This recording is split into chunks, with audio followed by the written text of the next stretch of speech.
নমস্কার বন্ধুরা, তোমরা সবাই কেমন আছো? আশা করি ভালো আছো। আমার চ্যানেলে স্বাগত জানিয়ে আজকের ভিডিওটা স্টার্ট করলাম। আজকের ভিডিওটা সকাল সকাল থেকে স্টার্ট করছি। এখন বাজে সকাল 7টা। প্রথমে স্নান টান সেরে চলে এসেছি। তো আজকের দিনটা খুবই স্পেশাল, বিশেষ করে আমার কাছে, কারণ আজকের আমার মেয়ের জন্মদিন। তাই আমার কাছে দিনটা আজ খুবই স্পেশাল।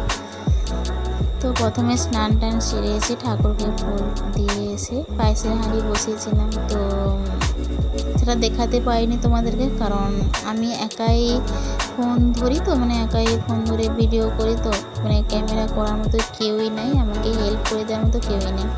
তাই নিজে যতটুকু পারি একাই চেষ্টা করি তুলে ধরার মতো। সত্যি কেউ যদি থাকতো আমাকে ফোনটা ধরে দেওয়ার মতো, তাহলে আমার অনেকটাই সাহায্য হতো, আর অনেক ভিডিওই তোমাদেরকে তুলে ধরতে পারতাম। তা আমি পারি না, তো তার জন্য দুঃখিত। আমি চেষ্টা করব যতটুকু পারি তোমাদেরকে ভালো লাগানোর জন্য।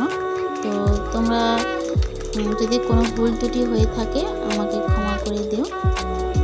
তো পায়েস হাঁড়ি হয়ে যাওয়ার পর মেয়েকে স্নান টান সেরে দিয়ে চলে এসেছি।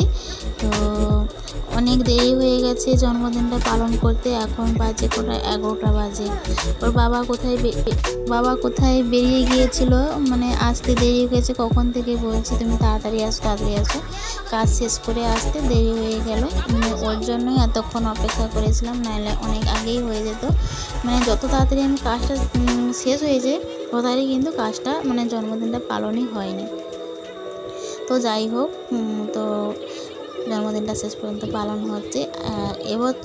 আগের বছর কেক কাটিয়েছিলাম, পায়েসটা সব কিছু হয়েছিল, শুধু এবছর কেক কাটিংটা হয়নি। আর সব কিছুই হচ্ছে কারণ আমার শরীরটা এবারে প্রচণ্ড খারাপ। তো তোমাদেরকে আগের অনেকে তো শর্টে বলেছি, হয়তো আমার শরীরটা খুবই খারাপ, তো বলাই হয়নি। তোমাদেরকে একদিন বড় ভিডিও করে বলবো হয়তো, কিন্তু আজকের বললাম না, পরে একদিন তোমাদেরকে বলবো। তো ওর বাবা আমি প্রথমে আশীর্বাদ করে পায়েস খাইয়ে দিয়েছি, তারপরে ওর বাবা খাওয়াচ্ছে, তারপরে ওর ঠাম্মা আশীর্বাদ করছে। তো আমি চাই সবাই ছোট ওর থেকে যারা বড় আছে তারা যেন সবাই আশীর্বাদ করে, ও যেন অনেক বড় হয়। আর সত্যি কথা বলতে আমার মেয়েকে নিয়ে অনেকটাই স্বপ্ন। আমি চাই যে আমি যেগুলো পাইনি, তো সেগুলো যেন আমার মেয়েকে দিয়ে আমি পূরণ করতে চাই।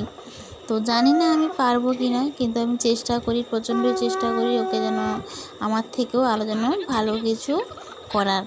কিন্তু যে প্রচণ্ড দুষ্টু, মাঝে মধ্যে মনে হয় যে আমি মনে হয় পারবো না, মাঝে মধ্যে হালই ছেড়ে দিই। তারপরে ভাবি হয়তো ছোটো, তো প্রচণ্ড দুষ্টুই তো করবে হয়তো। তো তারপরে কিছু একটা পিক তুলে নিলাম। আর ওর পাশে যে বসে আছে ওর একটা বান্ধবী, ও যে স্কুল যায়, ওর বান্ধবীকে ডেকেছি। আর আদার্স কাউকেই ডাকা হয়নি। তো ওর মামার বাড়ি বলো, মাসির বাড়ি বলো, কাউকেই এবছর ডাকা হয়নি, শুধু ওর বান্ধবীকেই ডাকা হয়েছে। এইটুকুই আয়োজন করেছি, আর রান্না তেমন কিছুই করিনি। ও যেটা খেতে ভালোবাসে, ওই ডাল খেতে ভালোবাসে, চাটনি খেতে ভালোবাসে, ওটাই করা হয়েছে। আর ও তো কোনো ভাজাই খায় না, পটল ভাজা, বেগুন ভাজা ওইসব কিছুই খায় না।